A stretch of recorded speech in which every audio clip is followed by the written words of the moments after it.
नमस्कार, आप देख रहे हैं बिहार की उड़ान यूट्यूब चैनल, जहां हर खबरें होती हैं सच्ची और सबसे तेज।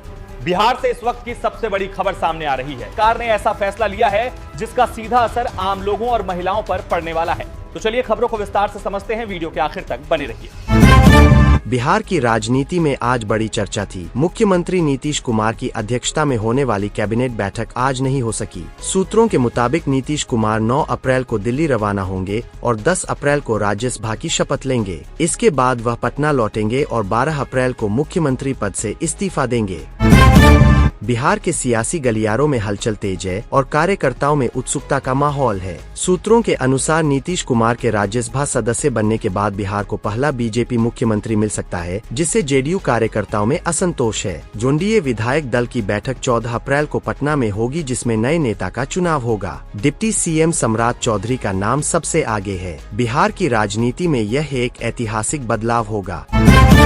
नालंदा जिले के मघड़ा गांव स्थित शीतला माता मंदिर में भगदड़ में 9 लोगों की मौत हो गई और 1 दर्जन से अधिक घायल हो गए। चैत्र महीने के आखिरी मंगलवार को 10,000 से अधिक श्रद्धालु उमड़ पड़े थे और पुलिस बल नालंदा विश्वविद्यालय दीक्षांत समारोह में व्यस्त था। सीएम नीतीश कुमार ने मृतकों के परिजनों को 6 लाख रुपए मुआवजे की घोषणा की। SIT जाँच बैठाई गई है और 1 जूनियर पुलिसकर्मी निलंबित किया गया है। भारतीय मौसम विज्ञान विभाग ने 9 अप्रैल 2026 के लिए बिहार के अधिकांश हिस्सों में ऑरेंज अलर्ट जारी किया है। सक्रिय पश्चिमी विक्षोभ और चक्रवाती परिसंचरण के प्रभाव से तेज आंधी के साथ बारिश की पूरी संभावना है। 12 जिलों में ओलावृष्टि की आशंका है और हवाएं 40 से 60 किलोमीटर प्रति घंटे की रफ्तार तक पहुंच सकती है। किसानों को खड़ी फसल बचाने की सलाह दी गई है। सीवान में सहायक तकनीकी प्रबंधक के पद पर कार्यरत 27 वर्षीय सृष्टि कुमारी का शव संदिग्ध परिस्थितियों में फंदे से लटका मिला। मौके से मिले सुसाइड नोट और घटनास्थल की स्थिति पर संदेह जताते हुए पुलिस हत्या या आत्महत्या दोनों एंगल से जांच कर रही है। परिजनों ने हत्या की आशंका जताते हुए 3 लोगों पर FIR दर्ज कराई है। मामले ने सोशल मीडिया पर तूफान मचा रखा है। बिहार विद्यालय परीक्षा समिति ने बिहार बोर्ड कक्षा 11वीं प्रवेश 2026 के लिए ऑनलाइन आवेदन प्रक्रिया आज से शुरू हो गई है। यह प्रवेश शैक्षणिक सत्र 2026 से 28 के लिए है और विद्यार्थी 18 अप्रैल तक आवेदन जमा कर सकते हैं। किसी भी राज्य बोर्ड से मैट्रिक पास छात्र विज्ञान, वाणिज्य, कला और कृषि संकाय में आवेदन कर सकते हैं। आवेदन शुल्क 350 रुपए है।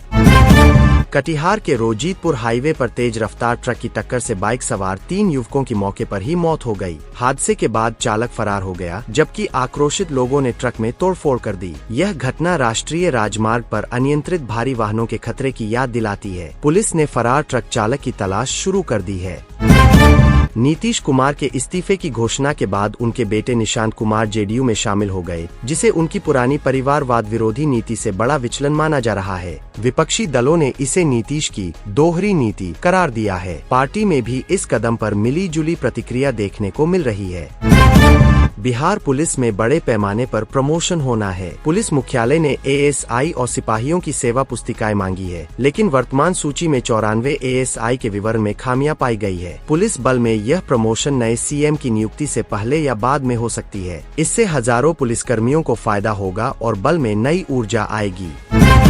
एक छात्रा की संदिग्ध मौत के 3 महीने बाद भी यह स्पष्ट नहीं हो पाया कि यह मौत थी या हत्या। बिहार पुलिस और SIT के बाद CID भी जांच में जुट गई है, लेकिन परिजन हताश हो रहे हैं। यह मामला न्यायिक प्रक्रिया की धीमी गति पर सवाल खड़ा कर रहा है। परिजन सीधे CBI जांच की मांग कर रहे हैं।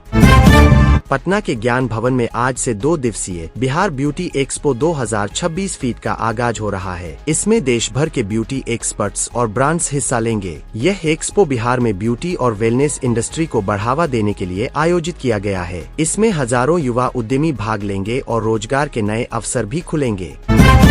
IIM बोध गया में अपने 8वें वार्षिक दीक्षांत समारोह में 579 स्नातकों को डिग्री प्रदान की गई, जिसमें पहले PhD बैच को भी शामिल किया गया। यह उपलब्धि बिहार के उच्च शिक्षा क्षेत्र के लिए गर्व का पल है। PM मोदी ने भी बिहार में शिक्षा के विकास को नई दिशा देने की बात कही है। सीतामढ़ी रेलवे स्टेशन के पुनर्विकास की योजना तेजी से आगे बढ़ रही है, जिसमें विस्तारित इमारतें और बेहतर यात्री सुविधाएं शामिल है। यह प्रोजेक्ट बिहार में रेल इंफ्रास्ट्रक्चर को नई पहचान देगा। केंद्र सरकार की अमृत भारत स्टेशन योजना के तहत इस काम को अंजाम दिया जा रहा है। बिहार में एक दारोगा को रिश्वत लेते हुए गिरफ्तार किया गया। जांच प्रतिवेदन भेजने के नाम पर 7,000 रुपए की रिश्वत लेते विजिलेंस की टीम ने उसे रंगे हाथ धर दबोचा। इस कार्रवाई से पुलिस बल में भ्रष्टाचार के मुद्दे पर एक बार फिर बहस छिड़ गई है। विजिलेंस विभाग ने कहा है कि ऐसी कार्रवाइयां जारी रहेंगी। भारतीय रिजर्व बैंक ने वित्त वर्ष 2027 की पहली मौद्रिक नीति में रेपो रेट 5.2 से 5% पर स्थिर रखा है। यह फैसला बिहार के किसानों और छोटे उद्यमियों के लिए राहत की खबर है, क्योंकि कृषि ऋण और एमएसएमई लोन की EMI में कोई बढ़ोतरी नहीं होगी। बिहार के व्यापारी वर्ग ने इस फैसले का स्वागत किया है। नए मुख्यमंत्री के चुनाव में राज्य को पहला बीजेपी सीएम मिलने की संभावना से जेडीयू कार्यकर्ताओं में नाराजगी है, जबकि नीतीश कुमार ने उन्हें आश्वस्त किया है कि कुछ नहीं बदलेगा। बीजेपी में उप मुख्यमंत्री सम्राट चौधरी के अलावा अन्य नेताओं के नाम भी सामने आ रहे हैं। 13 अप्रैल को गोंडीय विधायक दल की बैठक में सब कुछ तय होगा।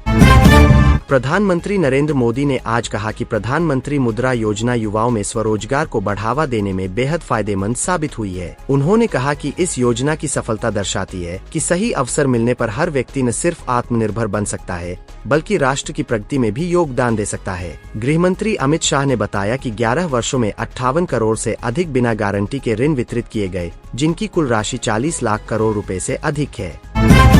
प्रधानमंत्री नरेंद्र मोदी ने मन की बात के कार्यक्रम के 131वें एपिसोड में रमजान से लेकर केरल कुंभ तक कई विषयों पर चर्चा की। उन्होंने देश की सांस्कृतिक विविधता और एकता पर जोर दिया। बिहार के श्रोताओं ने भी इस कार्यक्रम में विशेष रुचि दिखाई, क्योंकि राज्य में धार्मिक आयोजनों और उनकी सुरक्षा का मुद्दा नालंदा भगदड़ के बाद चर्चा में है। कांग्रेस के राष्ट्रीय अध्यक्ष मल्लिकार्जुन खड़गे ने गुजरातियों पर किए गए कमेंट के लिए माफी मांगी है। उन्होंने कहा कि केरलम विधानसभा चुनाव के दौरान की गई टिप्पणी को जानबूझकर गलत तरीके से पेश किया जा रहा है, लेकिन वह फिर भी खेद व्यक्त करते हैं। गुजरात के लोगों के प्रति मेरे मन में हमेशा सर्वोच्च सम्मान रहा है और हमेशा रहेगा। वहाँ के लोगों की भावनाओं को आहत करना मेरा कभी उद्देश्य नहीं था। RBI के गवर्नर संजय मल्होत्रा ने देश के सबसे बड़े निजी बैंकों में से एक HDFC बैंक पर पूरा भरोसा जताया है। उन्होंने कहा, HDFC बैंक में प्रशासन से जुड़ी कोई भी गड़बड़ी नहीं पाई गई है। इसका बैंकिंग सिस्टम बेहद मजबूत है। दरअसल कुछ दिनों पहले बैंक के अंतरिम चेयरमैन अतनु चक्रवर्ती ने अचानक इस्तीफा दे दिया था। इसके बाद बैंक की कार्यप्रणाली पर सवाल उठ रहे थे। इसके बाद शेयर बाजार में भी गिरावट आई थी। अमेरिका और ईरान के बीच हुए 2 हफ्ते के सीज फायर का फ्रांस ने स्वागत किया है। राष्ट्रपति इमैनुएल मैक्रों ने कहा कि यह बहुत अच्छा कदम है। यह समझौता क्षेत्र में तनाव कम करने की दिशा में सकारात्मक पहल है, लेकिन उन्होंने साथ ही चेतावनी दी कि लेबनान की स्थिति बेहद गंभीर बनी हुई है। उन्होंने जोर देकर कहा कि इस सीज फायर में लेबनान को भी शामिल किया जाना चाहिए।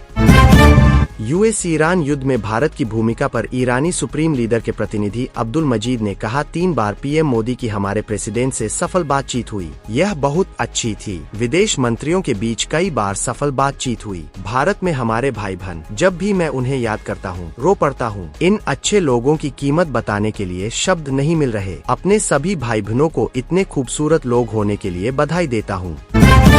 अमेरिका और ईरान के बीच हुए सीज फायर के बाद इजराइल में सियासी बयानबाजी तेज हो गई है। विपक्षी नेता और पूर्व PM याइर लैपिड ने PM बेंजामिन नेतन्याहू पर बड़ा हमला बोला है। लैपिड ने कहा कि यह इजराइल के इतिहास की सबसे बड़ी राजनीतिक आपदा है। सेना ने अपना काम पूरी तरह से किया और जनता ने भी मजबूती दिखाई, लेकिन नेतन्याहू राजनीतिक और रणनीतिक दोनों स्तर पर विफल रहे। यह स्थिति उनकी लापरवाही और अहंकार नतीजा है। देश के करोड़ों टेलीकॉम यूजर्स को बड़ा फायदा मिलने वाला है। दरअसल TRAI ने नया telecom consumer protection regulation bill 2026 तैयार किया है, जिसमें टेलीकॉम ऑपरेटर्स को सस्ते रिचार्ज प्लान लॉन्च करने के लिए कहा है, जिसमें केवल वॉइस और SMS की सुविधा मिल सके। यह वाउचर रेगुलर प्लान के मुकाबले सस्ता होना चाहिए। इस पर टेलीकॉम कंपनियों और स्टेक होल्डर से 28 अप्रैल तक कमेंट करने के लिए कहा गया है। अमेरिका के साथ सीज फायर की घोषणा के कुछ घंटों बाद ईरान के लवन आइलैंड पर एक ऑयल रिफाइनरी को निशाना बनाया गया। न्यूज एजेंसी AP ने ईरानी मीडिया के सरकारी टेलीविजन का हवाला देते हुए बताया कि यह हमला सीज फायर की घोषणा के कुछ ही घंटों बाद हुआ है। लवन द्वीप फारस की खाड़ी में मौजूद स्ट्रेटेजिक रूप से अहम आइलैंड है। यह करीब 78 वर्ग किमी में फैला हुआ है। सबरीमाला मंदिर में महिलाओं के प्रवेश से जुड़े मामले में सुनवाई के दौरान सुप्रीम कोर्ट ने कहा कि किसी धर्म में कौन सी प्रथा अंधविश्वास है, यह तय करने का अधिकार और अधिकार क्षेत्र कोर्ट रखता है। यह टिप्पणी केंद्र सरकार के उस तर्क के जवाब में कोर्ट ने दी है, जिसमें कहा गया था कि एक धर्मनिरपेक्ष अदालत इस मुद्दे पर फैसला नहीं कर सकती, क्योंकि न्यायाधीश कानून के विशेषज्ञ होते हैं, धर्म के नहीं। ईरान और अमेरिका के बीच हुए सीज फायर पर यूरोपीय यूनियन की विदेश नीति प्रमुख काजा कलास ने प्रतिक्रिया दी है। उन्होंने कहा कि ईरान जंग में सीज फायर से दुनिया खतरनाक हालात से एक कदम पीछे हट गई। इससे थोड़ी राहत मिली है और अब मिसाइल हमले रुक सकते हैं, समुद्री व्यापार फिर से शुरू हो सकता है और बातचीत के लिए अच्छा माहौल बन सकता है। कांग्रेस ने ईरान और अमेरिका के बीच हुए सीज फायर में पाकिस्तान की भूमिका को पीएम मोदी की व्यक्तिगत कूटनीति के सार और शैली दोनों को करारा झटका बताया है। कांग्रेस सांसद जयराम रमेश ने सरकार और पीएम मोदी पर निशाना साधते हुए कहा कि विदेश मंत्री एस जयशंकर ने पाकिस्तान को दलाल बताकर खारिज कर दिया, लेकिन अब स्वघोषित विश्वगुरु पूरी तरह से बेनकाब हो गए हैं। उनका खुद का घोषित 56 इंच का सीना सिकुड़ गया है। सीज फायर के कुछ घंटों बाद ही अमेरिका ने ईरान को चेतावनी दी है। अमेरिका के उपराष्ट्रपति जेडी वेंस ने तेहरान से आग्रह किया कि वह लंबे समय तक चलने वाले समझौते तक पहुंचने के लिए सद्भावना से बातचीत करे, क्योंकि अमेरिकी राष्ट्रपति डोनाल्ड ट्रंप ऐसे व्यक्ति नहीं है जिनके साथ खिलवाड़ किया जाए। वहीं तेहरान ने भी चेतावनी दी है कि जब तक औपचारिक शर्तें पूरी नहीं होंगी, जंग खत्म नहीं होगी।